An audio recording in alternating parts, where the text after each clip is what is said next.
Según ya lo hemos destacado, el inmanentismo es para Gramsci el telón de fondo o la base de todo el edificio marxista.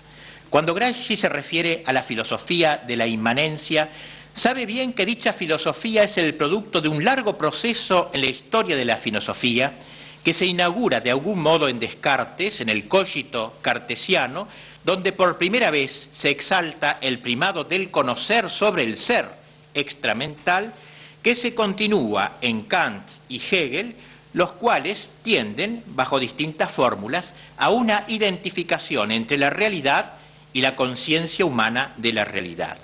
Marx no haría sino materializar dicho inmanentismo clásico, porque la tentación del inmanentista, afirma Gramsci, había sido el solipsismo, es decir, el hombre que se mete dentro de sí mismo, el subjetivismo exagerado, el atomismo individual.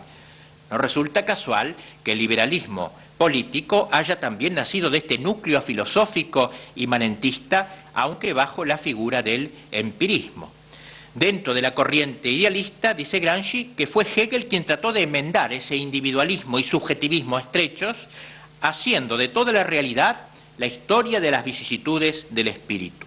Marx finalmente tomará de Hegel esta cosmovisión, sustituyendo el espíritu por las relaciones dialécticas entre la naturaleza y el hombre. Inmanentismo, pues.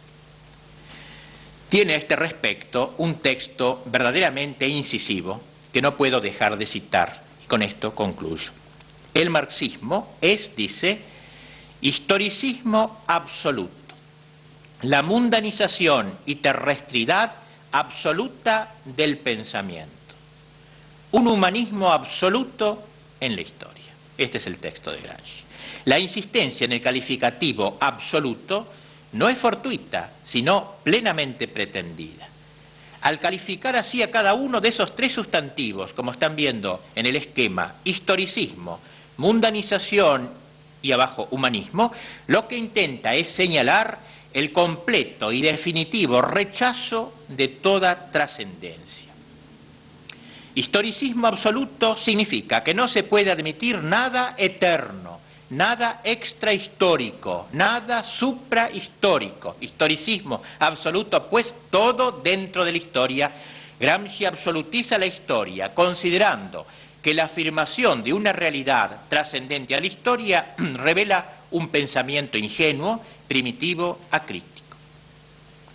Mundanización y terrestridad absoluta, que es el segundo término, como pueden ver ustedes, que allí se emplea, significa que no hay un más allá, sino que todo es aquende, todo es este mundo, al punto que la afirmación de otro mundo o de una tierra nueva es una utopía, una evasión, y evasión peligrosa, ya que impide empeñarse en lo único que es real. Humanismo absoluto significa que hay que desechar cualquier concepción del hombre que no considere lo humano como supremo y terminal.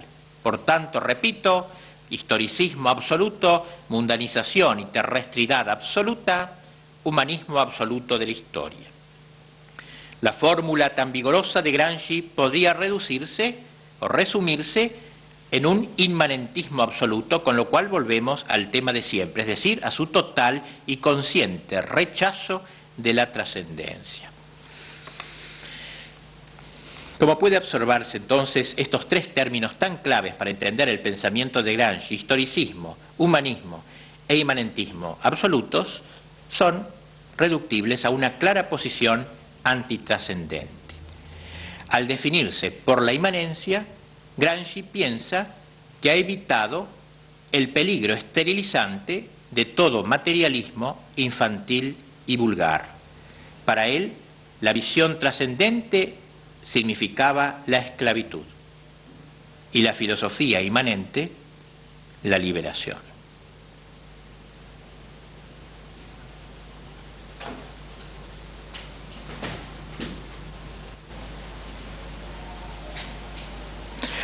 Una de las originalidades de Gramsci es la ilustrativa distinción que establece entre lo que él llama la sociedad civil y la sociedad política, ambas expresiones de la superestructura. Como ustedes saben, para Marx, las fuerzas y relaciones de la producción es decir, la compleja organización de las condiciones materiales de la existencia, constituyen en la sociedad la base, la estructura que condiciona todo lo demás, la política, el derecho, la moral, la familia, la religión, etc. Lo primero es la estructura, lo demás, la superestructura. Tal es la posición clásica de Marx.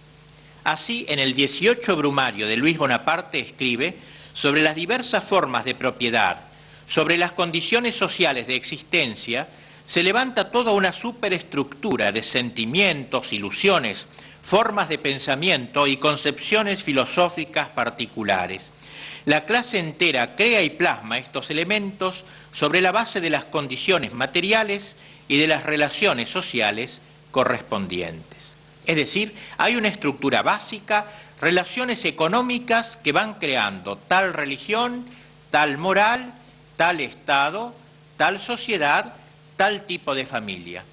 Toda esa superestructura es un invento, digamos, del hombre, no algo que brota de la naturaleza humana, sino es una creación del hombre desde las bases de la estructura.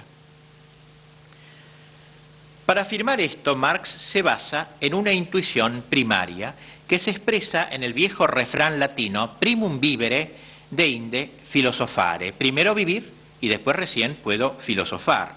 Ningún individuo, ninguna comunidad subsisten sin economía. Esta constatación tan común, tan obvia, tan evidente por sí misma, le facilita a Marx un salto, una extrapolación. Luego, dice, todo lo demás depende de eso, de lo económico. La extrapolación es tan precaria, es tan poco evidente por sí misma, que su fuerza, toda su fuerza depende de que sea aceptada como un postulado, como un eslogan, digamos, al modo de un mito. Gramsci, siguiendo inicialmente a Marx en el concepto de infraestructura, sin embargo, y la entiende como Marx, como el conjunto de relaciones sociales, dentro de las cuales los hombres nacen, se desarrollan y crecen, sin embargo, enseguida se ve obligado a tomar cierta distancia del maestro, para no caer en el peligro del economicismo, es decir, de la posición que sostiene que entre infraestructura y superestructura existe una relación de causalidad necesaria. La experiencia le enseña a Gramsci que no toda mutación en las relaciones económicas determina ineluctablemente un cambio político o ideológico. Bastaba mirar lo ocurrido en la Revolución Soviética. Sin haberse producido un cambio económico sustancial, en la sociedad se había efectuado la conquista del poder.